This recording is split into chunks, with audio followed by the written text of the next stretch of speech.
All right, so today's video will lead us into what's usually considered the main topic of the first half of calculus. We start out looking at an idea that we first looked at the beginning of our limits unit, finding an equation of a tangent line. So a tangent line, remember, hits the curve in one point.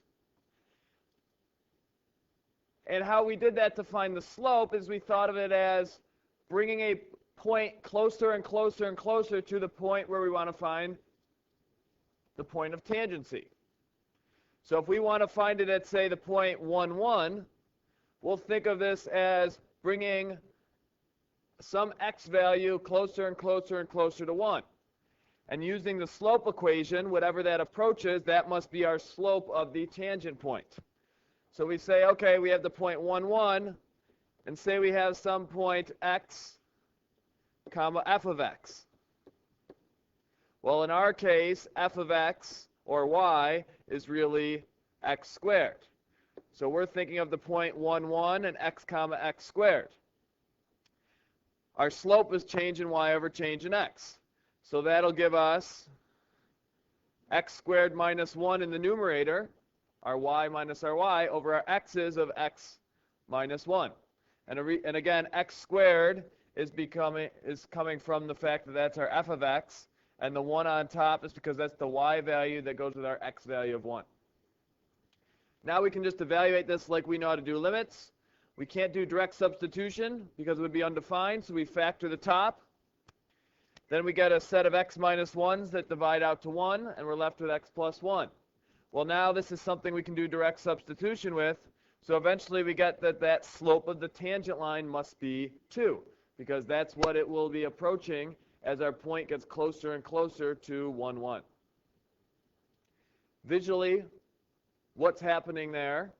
Again, here's just our slope of our f of x minus our f of a, which we said that these were 1 in our particular case. This is just the general case. But what's happening visually, as you can see in the picture on the right, we start with point Q somewhere far away, and by saying the limit as x approaches 1, we're saying Q is getting continually closer and closer and closer and closer to P. As it gets closer, we see what value is that slope getting close to. We saw, based on the limit, that it was getting closer and closer to a value of 2. So we can then say the slope of the tangent line must be 2. So in general, here's what we just said. Our slope of the tangent line is basically the limit of the slope of the secant line, a line that hits the curve twice, as we bring our second x value closer and closer to our original x value. So in our example, this was our point 1, 1. And then we thought of bringing x closer and closer to 1, and whatever that limit approaches, that is our m, our slope, which in our particular case we saw was 2. We can use that to find the equation of the tangent line. Remember, in general form, your point slope is y minus y1 equals m times x minus x1. Well, we knew that our m was 2 based on our limit process, and the fact that our point was 1, 1, we'll have y minus 1 on the left, and in the parentheses, we'll have x minus 1. Now, if you wanted, you could get that in slope-intercept form, but don't need to. If you distribute the 2, then add the 1 over, you would get our slope-intercept form of y equals 2x minus 1. So say if this was a test, and I wanted the equation of the tangent line, either of those two would be perfectly fine.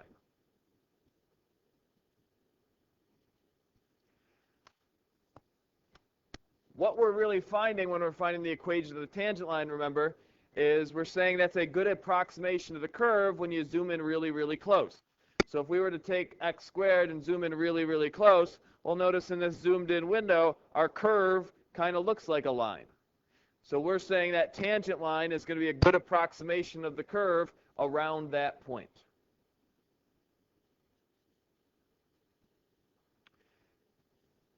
Now, another way we could say our slope of our tangent line, instead of picking a whole different x value and getting it closer and closer to our original x value is just say, well, take that original x value and change it by just a tiny bit.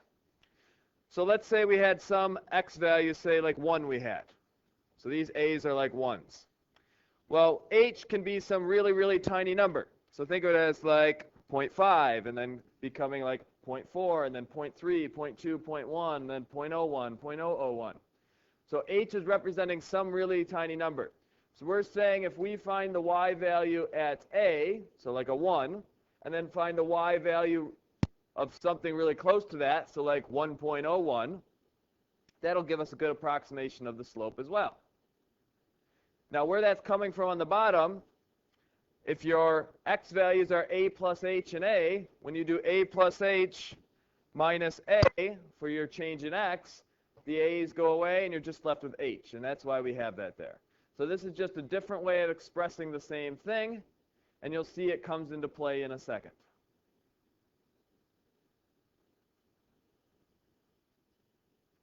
And visually, just so you can see it, so we have this x value of a, and we're saying take that same x value and just add a little bit onto it. Well, since you're adding just a little bit, it should be something pretty close. Well, if you notice back in our limit, we were saying as h goes to 0. So we're saying as that h value gets really, really small. So maybe you start out with h as 0.5, but then make it 0.1, and then make it 0.01, and then 0.0001. Well, as h is getting really small, that means that this point is getting closer and closer to our original point. So it's in reality doing the same thing as our other definition when we had x get really, really close to a. Same idea. We're getting our second point really, really close to the original. We see what does that slope approach, and then therefore that is our slope of the tangent line. So where we're going with this is what is called a derivative. It is a word that you're going to use hundreds of times throughout calculus, and it is the main topic of the first half of the year in calculus. A derivative is just the slope of the tangent line. So when something says find the value of the derivative, they're really saying find the value of the tangent, the value of the slope of the tangent line at that point.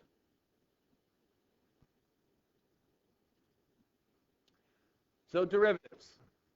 If we have a function f, we denote the derivative as f prime. We'll read that as. So our derivative is defined as, so f prime of a, this is saying the derivative at a single point.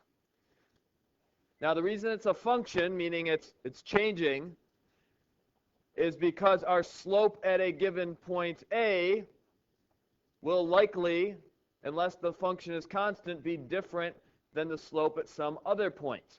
Like on x squared, the slope here of the tangent line is different than the slope there. Okay, so that's why it's a function, it's changing. So, this definition in the first yellow box here should look really similar to our slope of a tangent line equation that we just looked at a few slides ago. So this is just our one way to find a derivative, a slope of a tangent line. The other way we saw a little earlier as well. We say our derivative, f prime of a, could be written as the limit as x approaches a of f of x minus f of a over x minus a. These are the two ways that we will begin to calculate our derivatives.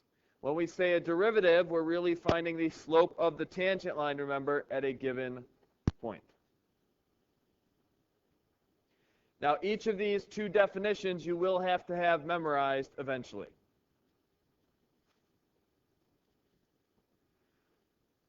So we're going to show you how you can use this, do it using both methods. So to start out, let's do our h approaches 0 way. We're going to have the limit as h approaches 0, and our general form, remember, is f of a plus h minus f of a all over h. And this is f prime of a. So what this gives us is it gives us our derivative at a specific value. So f of a plus h, what that means is plug in place of x, a plus h. So we'll have a plus h squared minus 8 times a plus h plus 9. So we just took our function and we plugged in a plus h for x. Minus, now what f of a means is replace all your x's with a's. Because our function has multiple terms, we've got to make sure to put that in parentheses. That's a real common error I see. So we'll have a squared minus 8a plus 9. And this then is all over h. Now it's important to remember what this current setup is. F prime of a is finding the derivative value, or in other words, the slope of the tangent line at just a single x value, some value a. We currently cannot evaluate this limit by doing direct substitution because it'll make it undefined. So we're going to have to neaten it up as much as possible.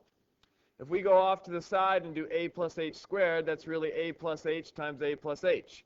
So we'll get a squared plus ah plus h squared. So bringing it back here, we've really now got the limit as h approaches 0. That'll be a squared plus 2ah plus h squared. That's just our foiling out. If we distribute the negative 8, we'll have negative 8a minus 8h plus 9. So that's our blue part there. In the green part in the numerator, if we now distribute the negative, we'll have minus a squared plus 8a minus 9. And then that's still all over h. Well, as we continue simplifying, we should have a lot of like terms that we can combine. Notice we have a positive a squared and negative a squared. Those add to 0. A positive 9, a negative 9. Those add to 0. Negative 8a, positive 8a. Those add to 0. And we're just left with 2ah plus h squared all over h. Now, when you're doing this, you should get everything that doesn't have an h to add to 0. We now can divide everything by h. 2ah divided by h would give us just 2a. H squared divided by h would give us h. And now we have something that can be evaluated with direct substitution. So we'll plug in 0 for our h's. Let's see, I missed an h somewhere, it looks like. Looks like I forgot the minus 8h. So that minus 8h, when we divide by h, would be a minus 8 there. Sorry, forgot that as we were bringing it down. So when we put in the 0 for h, this will end up being 2a minus 8. And remember, this was really f prime of a. What that's saying is the derivative at some specific x value a would be represented by 2a minus 8. So for example, if we wanted to find the derivative at 3, we would just plug 3 in for a, and we get 2 times 3 is 6, minus 8 is negative 2. So our slope of our tangent line at x equals 3 would be negative 2. If we wanted to find it at, say, 0, we would plug 0 in, and we get back negative 8. So we'd know our slope of our tangent line at x equals 0 would be negative 8. So this is a tool that can now quickly let us find the slope of the tangent line at any given x value a. All right, let's look at it with the other method now. So remember, in general, we had the limit as x approaches a of f of x minus f of a all over x minus a. And our function we were working with, f of x, was equal to x squared minus 8x plus 9. So we'll do the limit as x approaches a. F of x is just f of x, so we'll have x squared minus 8x plus 9 minus, just like before, because our function has multiple terms, we've got to put it in parentheses. F of a means replace all the x's with a's. So we'll have a squared minus 8a minus 9. And this is all over x minus a. Well, we can't do direct substitution because we would make the bottom 0, and that'd be undefined. So we've got to try and neaten up the numerator as much as possible. We'll distribute that negative.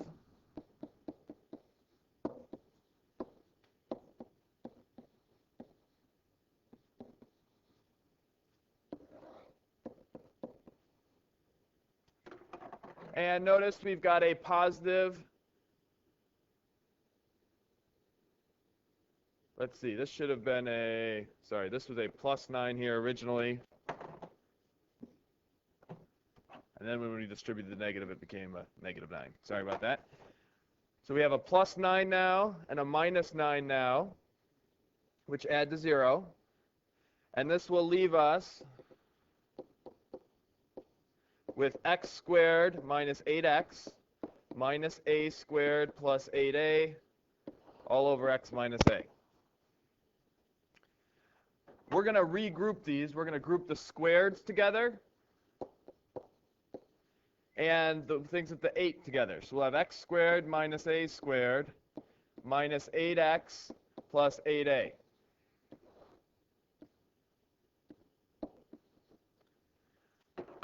And the reason we'll do that is because now each of those parts in the numerator are factorable. The left two, x squared minus a squared, factors into x minus a and x plus a. The right two, you can pull out a -8 and be left with x minus a.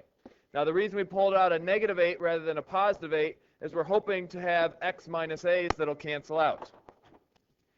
Now the x minus a can only cancel out if it can cancel out of every term. So basically the first term we can divide out an x minus a now, and also out of the second term, which would then leave us with the limit as x approaches a of x plus a minus 8.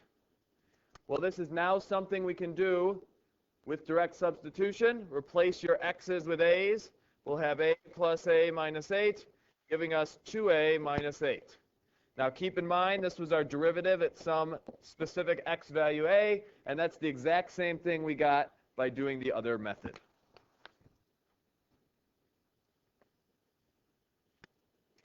So we know that our slope at any given point a would be 2a minus 8.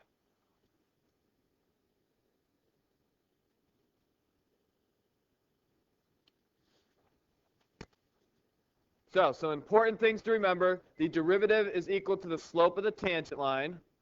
So f prime of a means the derivative of f of x at some specific x value a. So a is an x value. So f prime of a means the slope of the tangent line of f of x when x is equal to a.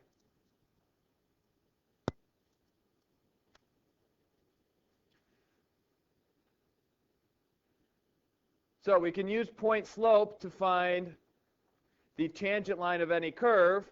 We've just seen how we can find the slope of the tangent line by using the derivative. Let's say that same function we've just been working with. Let's find the equation of the tangent line at 3, -6. Well, we just saw that f prime of a was equal to 2a minus 8. That's saying our slope of our tangent line is 2 times whatever our x value is minus 8. So keep in mind this really told us our slope. So our slope of f prime of 3, the reason we're using 3 is because that's our x value, would be equal to 2 times 3 minus 8, giving us 6 minus 8, so we're really working with -2. So we know we have y minus y1 equals our slope times x minus x1 for our equation of the tangent line. We'll have y minus a -6, because that's our y value, which would make it a +6. M, our slope, we know is -2, using our derivative formula that we calculated on the previous slides. And then we'll have x minus 3, because 3 was our x value up here. So this is now our equation of a tangent line.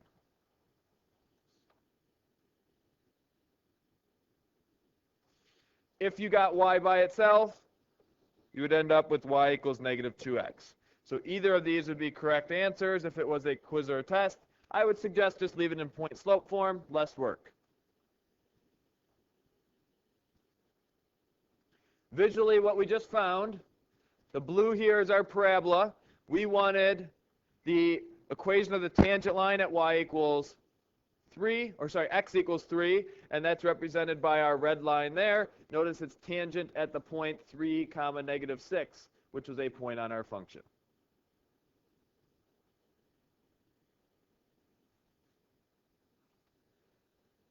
So let's try some more examples. We want to find the equation of the derivative f prime of a. So that's our slope at some given a value. And we want to use 3 minus 2x plus 4x squared. So let's say we're going to use the h way. Okay, because you can use either. Personally, I think the h way is a little bit easier, but you can use either way. So we'll have our limit as h approaches 0. Remember, we're doing f of x plus, or sorry, a plus h.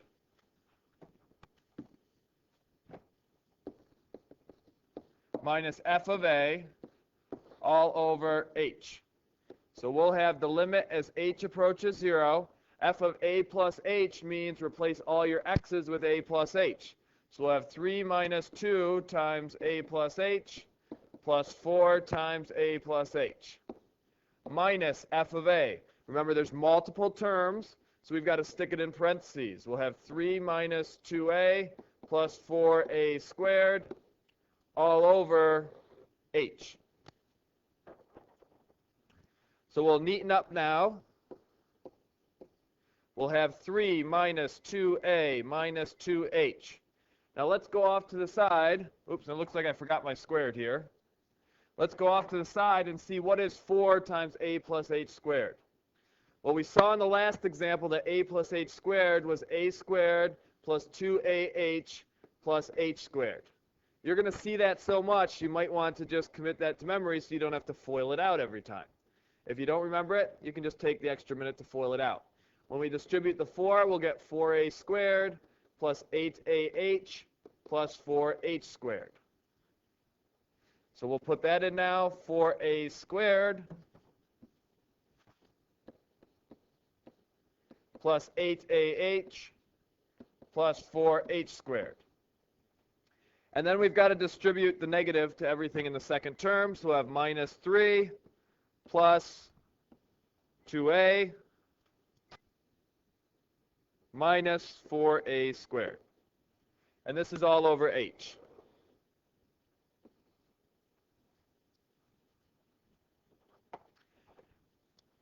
We've got a positive 3 adding with a negative 3. That's 0.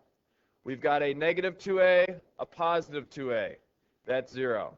A plus 4a squared, a minus 4a squared. That's 0. So we're left with now the limit as h approaches 0. We have negative 2h plus 8ah plus 4h squared all over h. Everything has an h that can be divided out. So we'll be left with negative 2 plus 8a plus 4h. This is now a limit that can be evaluated by direct substitution. So this is really negative 2 plus 8a plus 4 times 0. So that's really negative 2 plus 8a.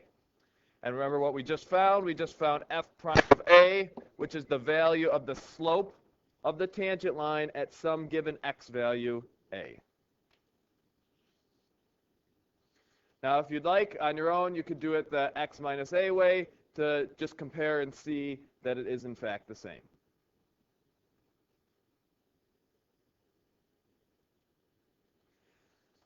Now, our next example, we're not going to just find the derivative. We're going to actually go through and find the equation of the tangent line at a given point.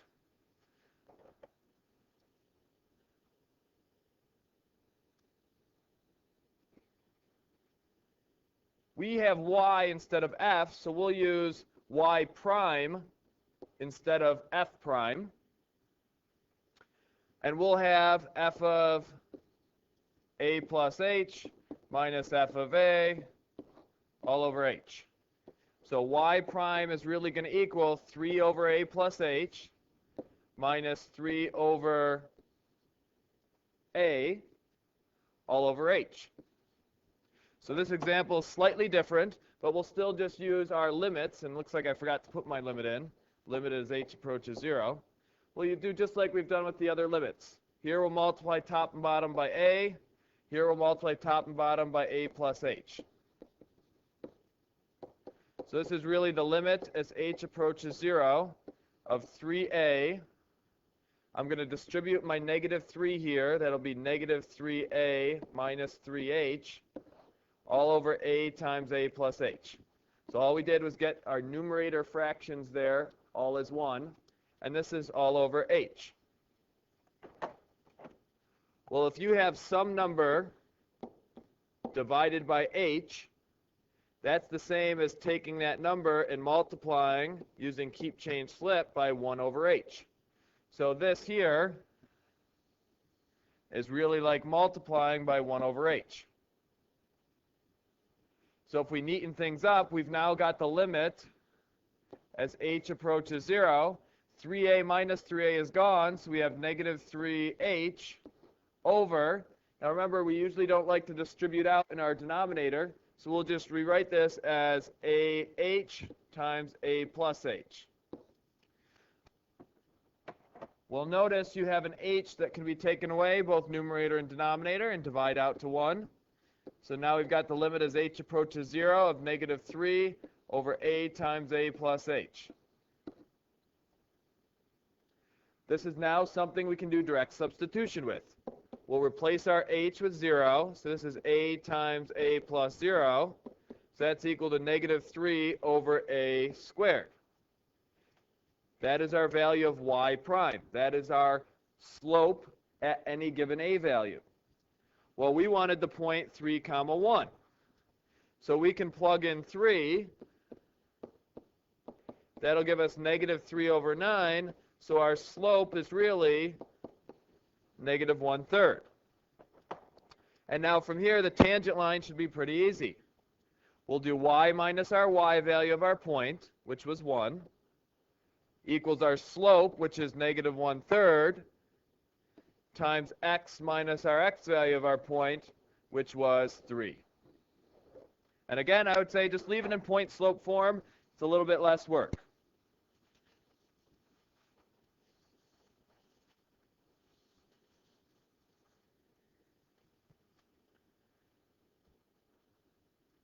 Okay, here's what we just found visually.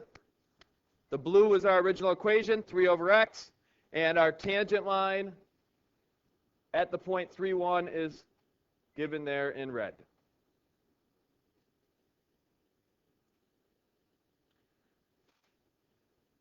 So if we have an object moving along a straight line, that's like our position function.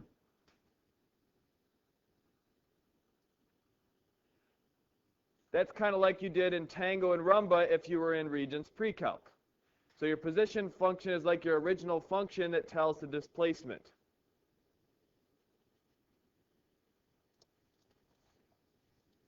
Your average velocity would be our f of a plus h minus f of a over h. If we then look at the limit of that, that is your instantaneous velocity. So in other words, the slope of the tangent line on the position function is basically your instantaneous velocity. And you should have seen that if you did Tango and Rumba in Regents Pre-Calc. To find points on the velocity graph, you just looked at what the slopes were on the original graph. So these have applications, these derivatives, in terms of position and velocity graphs.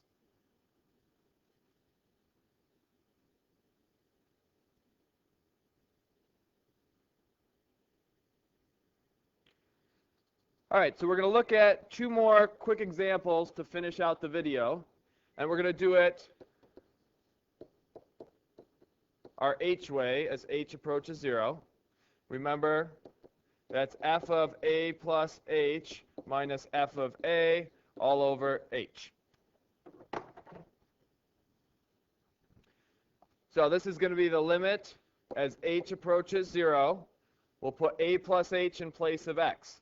So we'll have a plus h squared plus 1 over a plus h minus 2 minus f of a.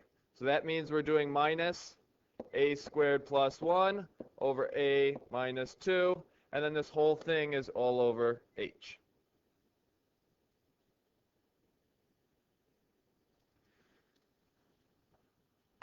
So if we FOIL out the a plus h in that numerator, this is the limit as h approaches 0 of a squared plus 2ah plus 1 all over a plus h minus 2 minus a squared plus 1 over a minus 2, and that whole thing's over h.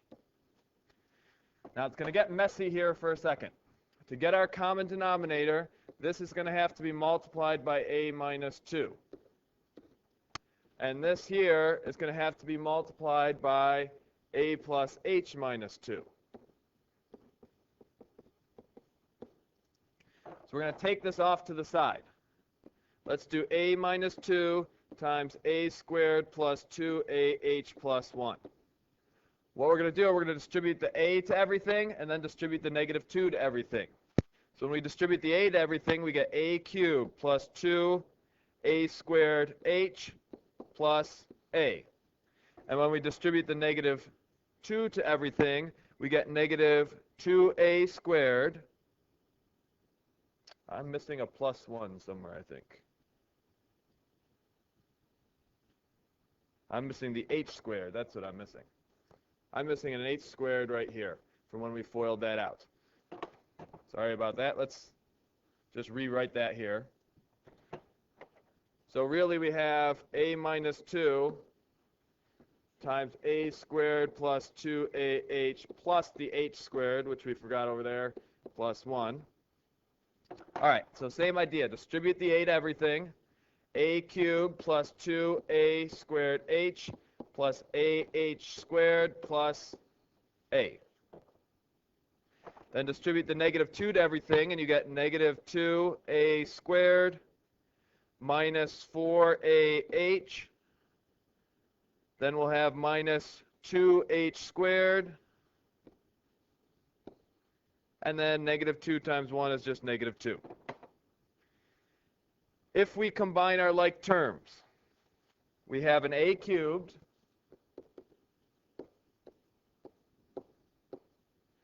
then we have no a squareds.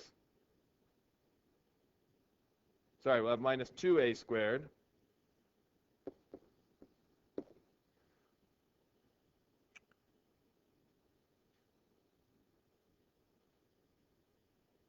We'll have a plus 2a squared h. We'll have a plus a. We'll have a minus 4ah, a minus 2h squared, and a minus 2.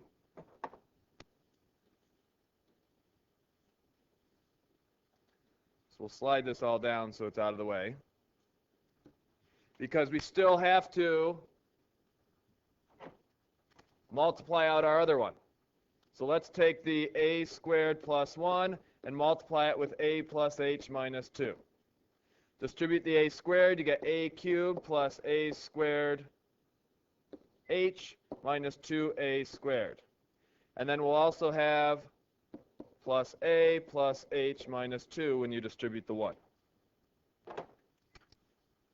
So we'll have minus, start a parenthesis, a cubed plus a squared h minus 2a squared plus a plus h minus 2. And this is all over h. Or sorry, this is all over a plus h minus 2 times a minus 2. Now because the whole thing was over h, remember that's the same as multiplying by 1 over h, so we can just put the h on the bottom here. This negative will distribute to everything. Once we distribute the negative to everything and cancel out our like terms, we're just going to be left with a squared h plus ah squared minus 4ah minus 2h squared minus h all over h times a plus h minus 2 times a minus 2. Okay, and again, all we did was distribute the negative, add out the things, or combine the things that would add to 0. We'll notice everything in the numerator has an h in it. Divide everything by h, and we're left with a squared plus ah minus 4a minus 2h. Now, this is where a real common error is. Minus h divided by h is left with minus 1. You have to hold that spot there. I see lots of times people just have that go away. And on the bottom, we have a plus h minus 2 over a minus 2. This is now something we can do with direct substitution. Replace all your h's with zeros. When you do that, we'll just have a squared. The ah is now gone because it's a times 0. We'll have minus 4a. The negative 2h is gone because it's negative 2 times 0, so we'll just have minus 1. And on bottom, this will be a minus 2 because the h is 0, and a minus 2. So all together, f prime of a is equal to a squared minus 4a minus 1 all over a minus 2 squared. So this would be considered a bit of a messier example. These are challenging. After you do enough of them, you kind of recognize the common procedure in doing them, and they'll become easier. But these will be challenging over the next couple days as we practice them. That's all for today's video. We'll see you next class, period.